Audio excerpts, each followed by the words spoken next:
Bonjour et bienvenue pour cette première de On en parle depuis le Parlement européen à Bruxelles où on en parle avec Younous Omarjee, député européen depuis 7 ans. On va voir avec lui quel est le quotidien d'un député européen, comment on choisit cet engagement de vie et qu'est-ce qui se passe ici au Parlement européen. Julie Maury est avec moi pour présenter cette émission et pour rentrer directement dans le vif du sujet, on va parler d'un sujet d'actualité. Il s'agit de la pêche électrique, une victoire qu'on a vue récemment et Younous, vous étiez un des fers de lance de ce combat. Julie, je te laisse l'honneur de la première question. Bonjour Younous, bonjour Alexis.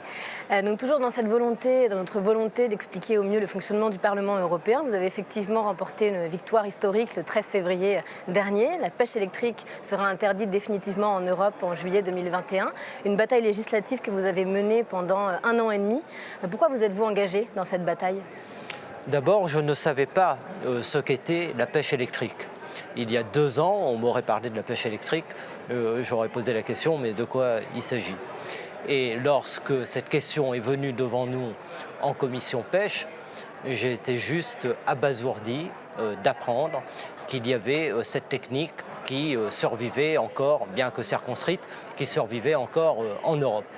Et je l'ai expliqué bien des fois, et je suis heureux aujourd'hui que tout le monde sait de quoi il s'agit, c'est-à-dire qu'il s'agit d'une technique de pêche barbare qui brise la colonne vertébrale des poissons, qui électrifie les fonds marins et qui permet de prendre le maximum de poissons dans un temps le plus rapide que possible avec des désordres considérables.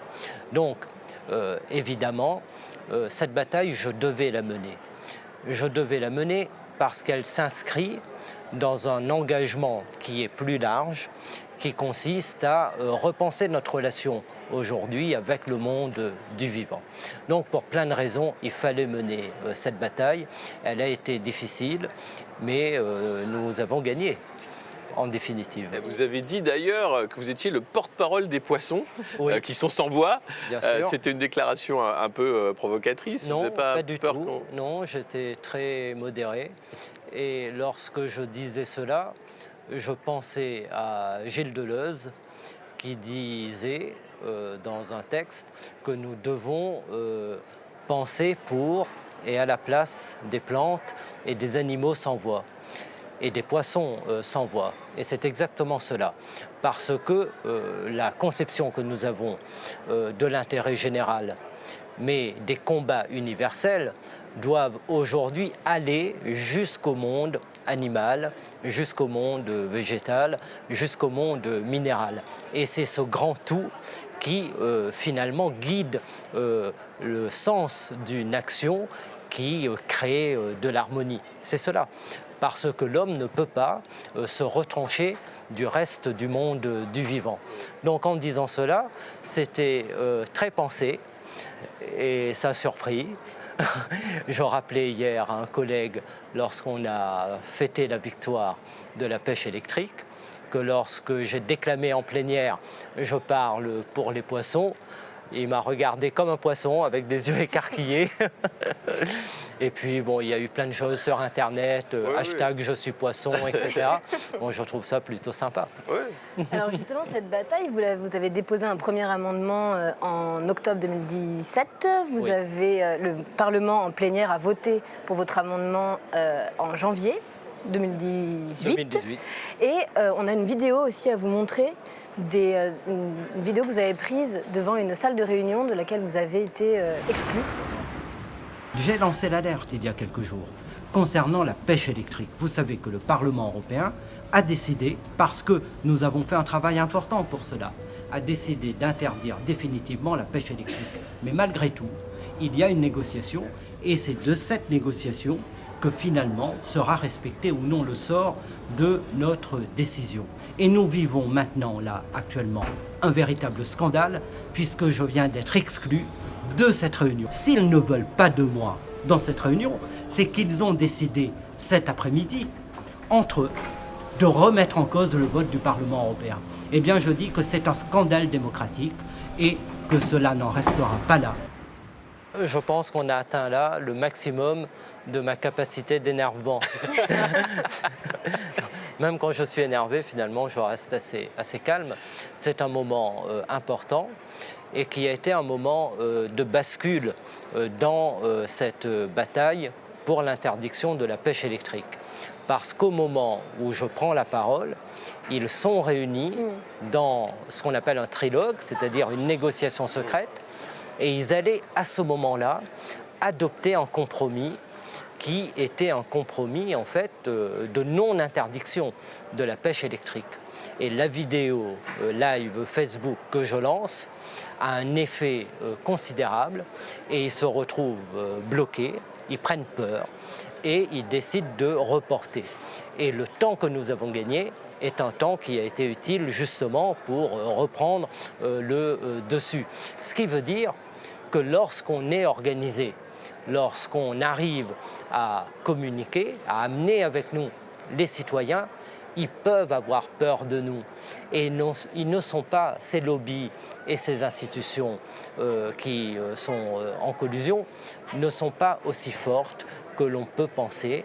Il leur arrive parfois d'avoir peur et je crois que la peur qu'ils avaient des ONG, de Bloom en particulier, des députés européens et des citoyens ont fait qu'ils ont reculé. Et c'est très bien. Mais justement, dans cette réunion, donc, vous l'avez dit, il y avait des négociateurs qui représentaient la Commission européenne et des négociateurs qui représentaient le Conseil européen, dans un but de contourner le vote du Parlement, qui représente, lui, les citoyens. Et c'est possible de contourner, du coup, un vote démocratique ? Oui, c'est la démonstration que la démocratie européenne est imparfaite et que la peur du peuple conduit à une série de petits bricolages pour contourner le vote du Parlement européen qui est celui de l'expression populaire. Et en dehors des traités, ils ont construit cette procédure des trilogues qui permet à une minorité de personnes de se mettre d'accord pour aboutir à un compromis qui peut diverger grandement du mandat de la plénière. Et c'est pourquoi nous avons tout fait pour que le compromis se rapproche au maximum de ce que nous avons voulu en plénière, à savoir l'interdiction définitive de la pêche électrique. Et au soir de cette réunion de trilogue à Strasbourg, j'ai déclaré que la pêche électrique n'a plus d'avenir. Et c'est ça qu'il faut retenir. C'est une bataille historique que nous avons emportée, que je n'ai pas emportée seul, évidemment. On ne peut rien faire seul. Il y a les ONG, il y a aussi les autres députés européens dans d'autres groupes politiques, mais j'ai été le fer de lance de cette bataille. Et cela, sur un plan personnel, c'est une grande satisfaction, parce que je me dis que ce mandat aura été utile et qu'il aura permis une avancée quand même extrêmement importante. Et justement, là, vous montrez un peu comment fonctionne ce Parlement où, contrairement à certains parlements nationaux, on a besoin des autres, on a besoin des autres groupes de travailler en collaboration avec d'autres députés. Sur cette campagne-là en particulier, ça a été clé. Est-ce qu'il y a eu d'autres campagnes où le fait d'être un campagnard, un fer de lance a permis aussi de faire aboutir des luttes? Bien sûr, je pense à la question des alternatives à l'expérimentation animale. J'ai pu là aussi réunir une majorité très large au Parlement européen pour faire adopter un programme sur les régions ultrapériphériques. En fait, les Outre-mer, je viens de la circonscription des Outre-mer, je suis originaire de l'île de la Réunion. Pour les régions ultrapériphériques, il y a des majorités très larges qui se forment pour les soutenir. Et le rapport que j'ai fait adopter dans cette législature a été adopté par près de 500 députés. Au Parlement européen, il n'y a pas de majorité absolue pour un seul groupe, comme à l'Assemblée nationale où la République en marche fait à peu près ce qu'elle veut.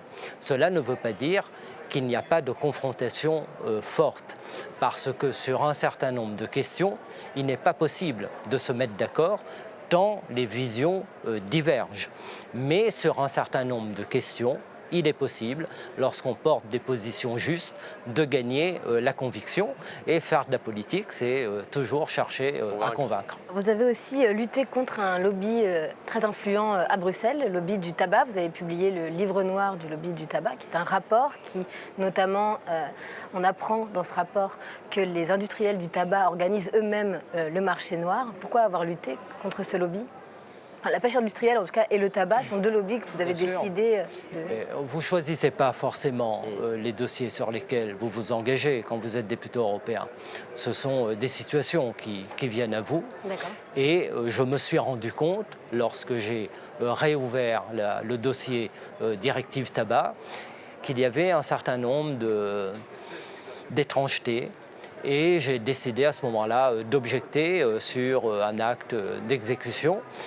Et en fait, la bataille que je menais à ce moment-là consistait à remettre sur la table tout le dossier du commerce parallèle du tabac. Parce que vous avez deux marchés, le marché légal et un marché parallèle qui est alimenté par l'industrie du tabac lui-même. C'est organisé.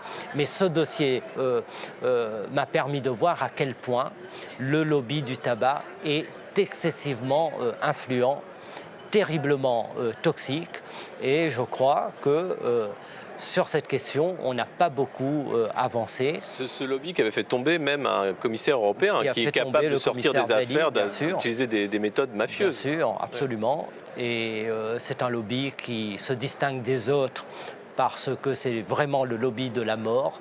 Oui, vous avez notamment dit qu'il devrait y avoir une plainte pour crime contre l'humanité contre le lobby du tabac. Et j'ai demandé d'ailleurs à des juristes d'étudier la question parce que l'industrie du tabac a à son crédit plus de morts que toutes les guerres au cours du siècle dernier, bien sûr. Et ça, c'est possible de porter plainte ?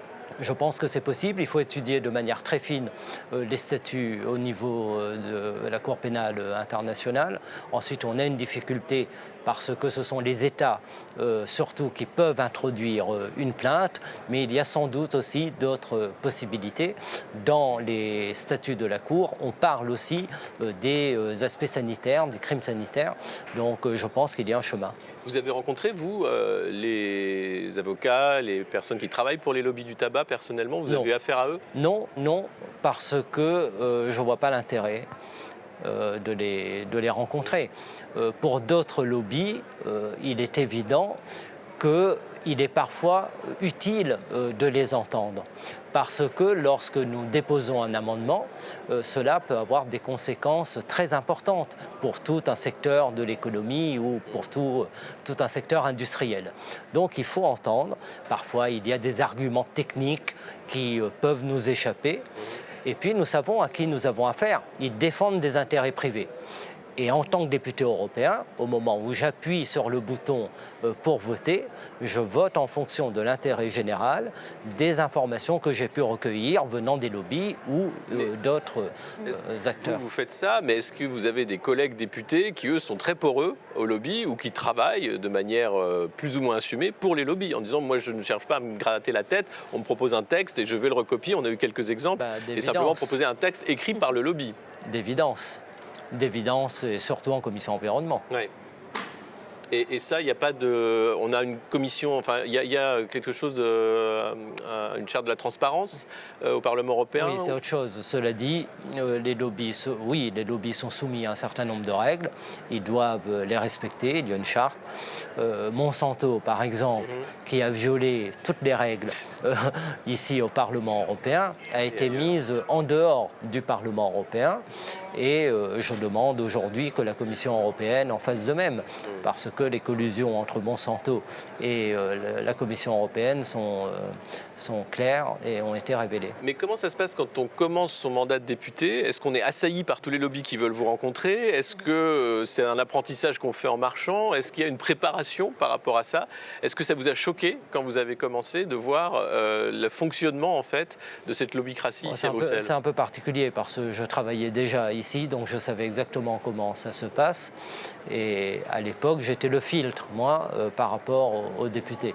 Donc j'ai des collaborateurs, je ne sais pas exactement ce qu'ils font pour préparer mes décisions, mais je sais qu'ils mettent à distance les lobbies toxiques.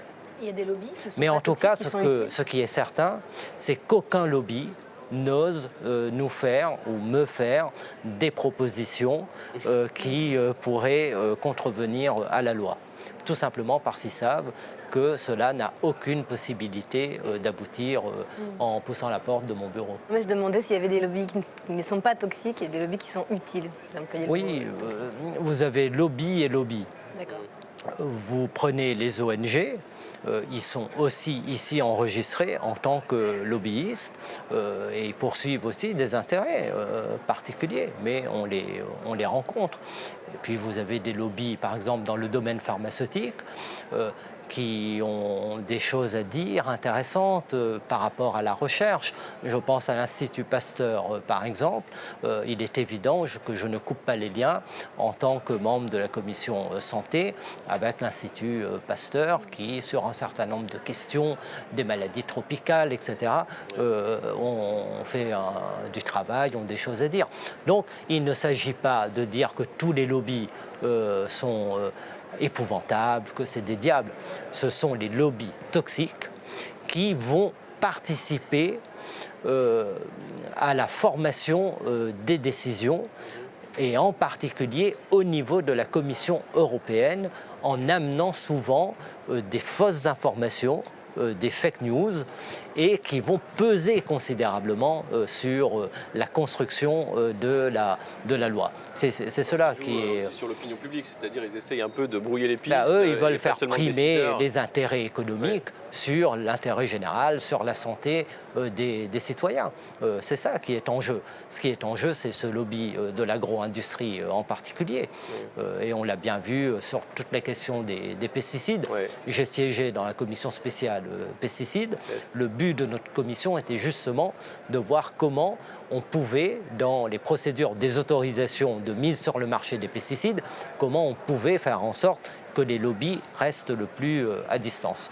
Et on a fait un certain nombre de propositions en ce sens. À propos de la commission PES, certains députés s'étaient même plaints aussi de harcèlement de la part des lobbies, de menaces. Oui, vous en avez souffert aussi lors du travail? Oui, mais il y a toujours des menaces directes ou indirectes. Mais bon, si je passais mon temps à regarder toutes les menaces qui arrivent sur ma boîte mail, je crois que je serais déprimé tous les jours. Vous parlez tout à l'heure de partenaires que vous avez au Parlement européen. Alors vous êtes le seul député européen insoumis dans l'hémicycle depuis que Jean-Luc Mélenchon n'est plus député européen et qu'il est devenu président de groupe à l'Assemblée nationale. Alors on a une photo qu'on a vue passer sur votre Facebook l'autre jour. Cette photo-là, nostalgique de ces années avec Jean-Luc Mélenchon. De toute façon, pour moi, au Parlement européen, il y aura un avant et un après le départ de Jean-Luc, parce que ça change la vie en plénière. Bon, j'avais Jean-Luc à mes côtés, aujourd'hui j'ai une autre collègue, mais c'était des moments où on partageait énormément. Jean-Luc était très présent en plénière et il restait en plénière et on échangeait beaucoup sur beaucoup de questions. Les débats n'étaient pas toujours passionnants, donc ça nous permettait de discuter. Et oui, il y a eu un rapprochement d'évidence et ça rendait les journées de plénière particulièrement intéressantes. Et comment s'organise votre travail aujourd'hui en tant que seul député insoumis Il s'organise comme celui d'un homme engagé. Bon, il y a la vie de député européen qui est inséparable de la vie militante qui est la mienne. Et la vie de député européen est une vie militante. Nous sommes ici pour poursuivre des combats. Donc c'est un ensemble. Et je ne retranche pas la vie d'élu d'une vie globale qui est tournée exactement vers les mêmes objectifs. Alors vous êtes aussi le porte-voix, le porte-parole, la voix des citoyens d'outre-mer. Donc il y a 751, si je me trompe pas, députés qui se partagent l'hémicycle. 74 sont français et 3 sont ultramarins, dont vous. Alors vous êtes originaire de La Réunion, comme vous l'avez dit tout à l'heure. Comment on porte la voix des outre-mer quand on vient d'une région lointaine comme celle-ci, Oui. à Bruxelles? On arrive en fin de législature. Je pense quand même que les Outre-mer sont beaucoup plus prises en compte aujourd'hui qu'au moment où je suis arrivé au Parlement européen. Parce qu'il y avait d'évidence une forme de mépris, d'oubli, d'abandon de ces territoires dans les débats et dans le caractère central des politiques. C'est quelque chose qui a été corrigé dans un bon partenariat entre l'ensemble des députés des Outre-mer et des régions ultrapériphériques. J'étais un peu singulier parce que, venant des Outre-mer, j'étais d'une certaine manière obligé d'être dans une relation un peu particulière avec la Commission européenne. Et nous avons porté de nouvelles stratégies pour les RUP. Et le travail que j'ai fait ici au Parlement européen a beaucoup inspiré, en réalité, les stratégies mises en œuvre par la Commission européenne. Le regard porté sur les Outre-mer, finalement, il est plus intéressant ici qu'en France. Parce qu'on est ici débarrassé du rapport colonial. Oui. En tout cas, c'est un peu moins présent que dans les relations entre l'État français et les régions d'outre-mer ou les élus d'outre-mer. Il n'y a pas ce rapport colonial dans les relations entre nous. Au contraire, mes collègues députés européens venant des autres pays considèrent, eux, que nous sommes encore un peu dans cette relation-là avec notre État membre. Il y a beaucoup d'aides, en fait, c'est une coopération avec l'Union européenne qui essaye de construire des projets. Est-ce que vous êtes confiant ? Il n'y a pas plus d'aides il y a beaucoup d'aides. Des aides européennes, justement. Oui. Mais on apporte beaucoup à l'Europe. C'est-à-dire que les aides qui vont vers les régions d'outre-mer, ce sont aussi des aides qui vont vers les autres régions européennes à travers les fonds structurels. On en bénéficie davantage parce qu'on est plus pauvre. Mais on apporte considérablement à l'Europe. On apporte un domaine maritime qui est considérable, qui fait le bonheur des flottes bretonnes et des flottes espagnoles qui viennent pêcher dans nos eaux et qui pillent nos ressources. Plus de 98% des captures dans l'océan Indien sont le fait de ces flottes étrangères. Et il ne reste rien pour les pêcheurs artisans de nos îles. Ouais. On apporte la Guyane et le centre spatial de Kourou qui permet aux pays européens de faire concurrence aux États-Unis avec la NASA. On apporte une biodiversité considérable qui permet à l'Union européenne de s'insérer dans les négociations internationales sur la biodiversité. Donc notre apport est considérablement plus important que ce que nous obtenons en réalité. Et justement, est-ce que vous êtes confiant sur le prochain exercice budgétaire par rapport à la préservation en fait, de ce partenariat et de la prise en compte des régions ultrapériphériques ? Je me bats. Et les négociations ont commencé. Ouais. Et ça va être une bataille qui va coïncider en partie avec la période de la campagne électorale, mais que je vais devoir mener. Nous avons eu une première réunion de négociation. Beaucoup de choses aussi, pour le moment, n'avancent pas parce qu'on est dans l'attente des positions du Conseil européen. Et puis, il y aura sans doute un deuxième temps. Mais je suis plutôt confiant pour assurer le maintien des enveloppes pour nos régions des Outre-mer.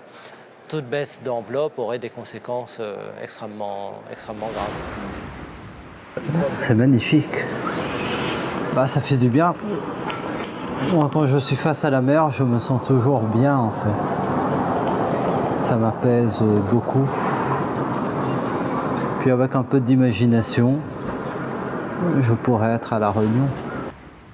Quand on voit ça, ce besoin de mer, vous êtes originaire de La Réunion, c'est pas difficile d'être à Bruxelles, de travailler ici et de se connecter, de se reconnecter avec à Bruxelles, territoire. il y a une pluie fine, donc c'est vraiment différent. Les jours ensoleillés sont plutôt rares. Mais oui, la mer, c'est quelque chose qui me manque beaucoup. C'est tout un imaginaire aussi lié à la mer. Mais je suis très engagé dans mon travail sur la protection des océans. Je pense que je pense qu'il y a un lien. Le fait de venir d'une région maritime, évidemment, fait que je suis très sensible à ces questions, que je connais peut-être aussi un peu mieux que les autres. Et puis, j'ai amené dans le débat la question de l'importance des îles aujourd'hui pour l'Europe et pour le monde. Il n'y a pas que les îles des Outre-mer, vous avez énormément d'îles européennes, en Italie, en Grèce. Et voilà, enfin, je ne vais pas rentrer dans le détail, partout, oui. mais il y a un vrai sujet là, un vrai sujet, de même que la question du potentiel pour la recherche des océans. Vous venez de La Réunion, c'est là-bas que le premier déclic pour l'engagement politique s'est passé. Qu'est-ce que ça a été qui a fait qu'à un moment vous avez choisi cet engagement politique? À quel moment, à quel âge et quel a été le déclic? C'est très compliqué de répondre à ce genre de questions. Donc, généralement, quand on me pose cette question, je dis j'étais au lycée, c'est la loi de Vaquet, etc. Parce qu'il faut bien situer à un moment donné et donner satisfaction aux personnes qui vous posent une question. Mais en réalité, il n'y a pas de moment. J'ai l'impression que j'ai toujours été dans la pensée politique et du coup l'engagement politique. Je suis d'une famille où on parlait politique depuis tout le temps en permanence. J'avais 3 ans, à mon avis déjà je commençais à entendre des choses politiques, à 6 ans clairement, et puis à l'école déjà, à l'école primaire, toutes ces questions m'intéressaient. Donc ça a toujours été comme ça. Et le fil conducteur de tout, c'est être en colère contre l'injustice. Ça, c'est quelque chose de très fort. Et voilà, un engagement pour le respect de la dignité humaine. Et aujourd'hui aussi le respect des autres espèces. Mais cet attachement viscéral au respect de la dignité humaine, c'est ce qui est le fil conducteur de tous mes engagements. Parce que c'est cela qui domine, je crois, vraiment. Donc, est-ce qu'il y a un moment? Non, pas vraiment, en fait. Il y a aussi votre engagement aux côtés de Paul Vergès, Oui, qui a forgé votre... très important, qui est une figure qui compte beaucoup pour moi. Il est peut-être encore plus présent à mes côtés depuis qu'il est disparu. Il a été député européen, j'étais son collaborateur. Partout là où je passe, j'ai un souvenir avec Paul Vergès. C'est un personnage comme l'histoire n'en produit plus, parce que sa vie a été celle du XXe siècle, avec la guerre, l'histoire du communisme, l'histoire de la décolonisation. Donc une vie qui est une épopée. Et un personnage d'une intelligence fulgurante, d'une culture très rare et d'une très grande force, dignité et d'un sang-froid permanent. C'est quelqu'un d'imperturbable. Donc on a beaucoup... j'ai été son conseiller Vous avez gardé à ça Paris. De lui, on vous voit, pareil, garder votre sang-froid. On imite toujours un Même peu. quand vous êtes au summum de Parfois je me l'énervement. dis, ah oui, bon, peut-être que tu essaies de faire comme lui. Mais c'est Jean-Luc Mélenchon qui me disait, en fait, on imite toujours. Donc oui, évidemment, il y a une influence. Mais ces conversations me manquent aussi, parce que lorsque j'étais son conseiller au Sénat, on s'est beaucoup promené dans le 5e arrondissement, le 6e arrondissement, dans le jardin du Luxembourg. Et là, il me racontait sa vie, des anecdotes. J'ai eu la chance, grâce à lui, parce qu'il était très généreux.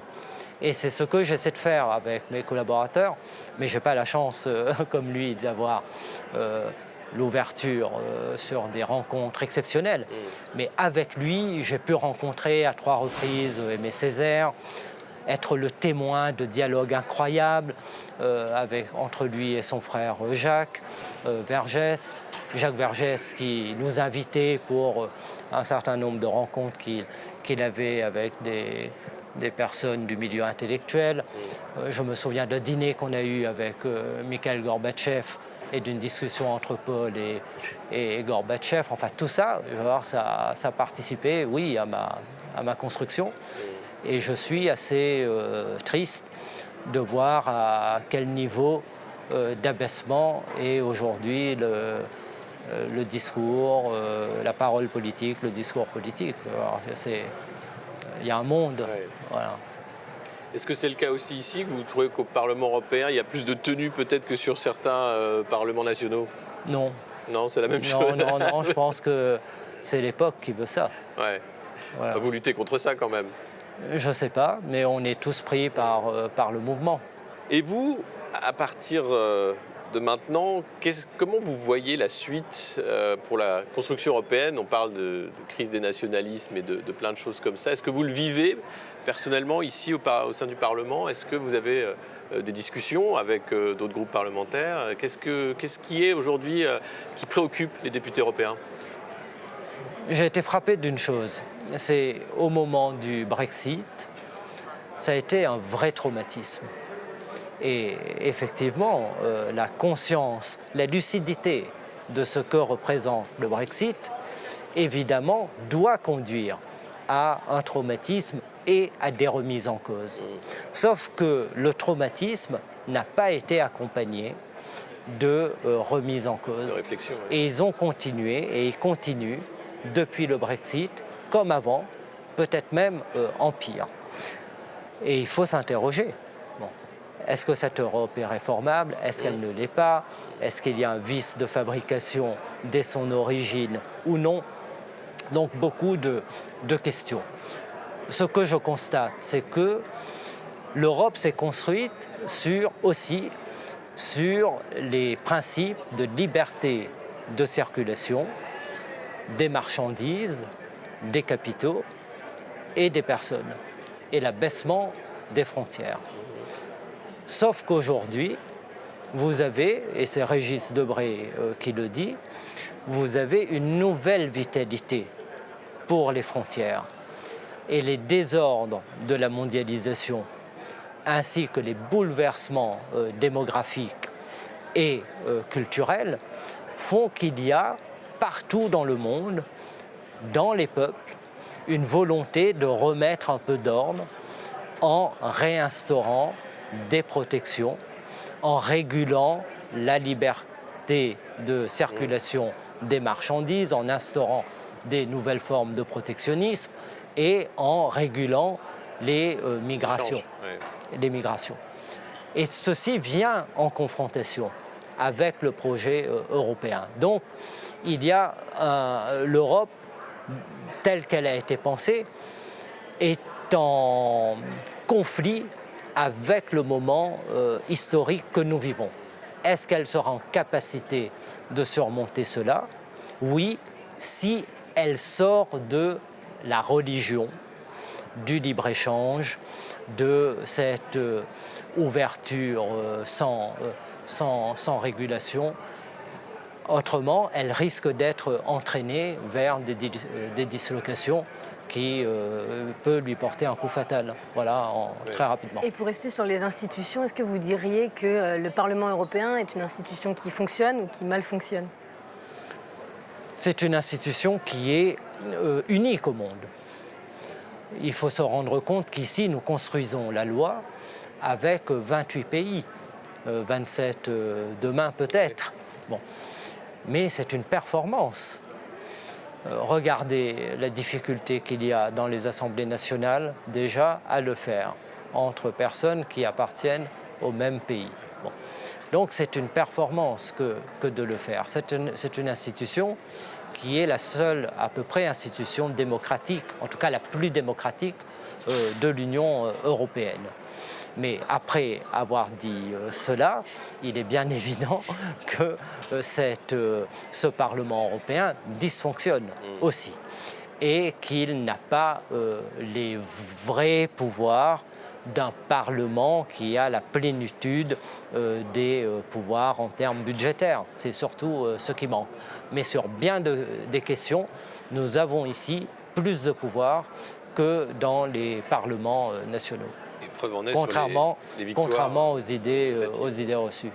Merci beaucoup Younous Omarjee d'avoir été avec nous pour cette émission d'On en parle. Merci de nous avoir un peu montré ce qu'était l'envers du décor ici au Parlement européen. Merci Julie. Merci à toi. Et on vous donne rendez-vous pour un prochain numéro, bien sûr. À bientôt. Au revoir. Au revoir.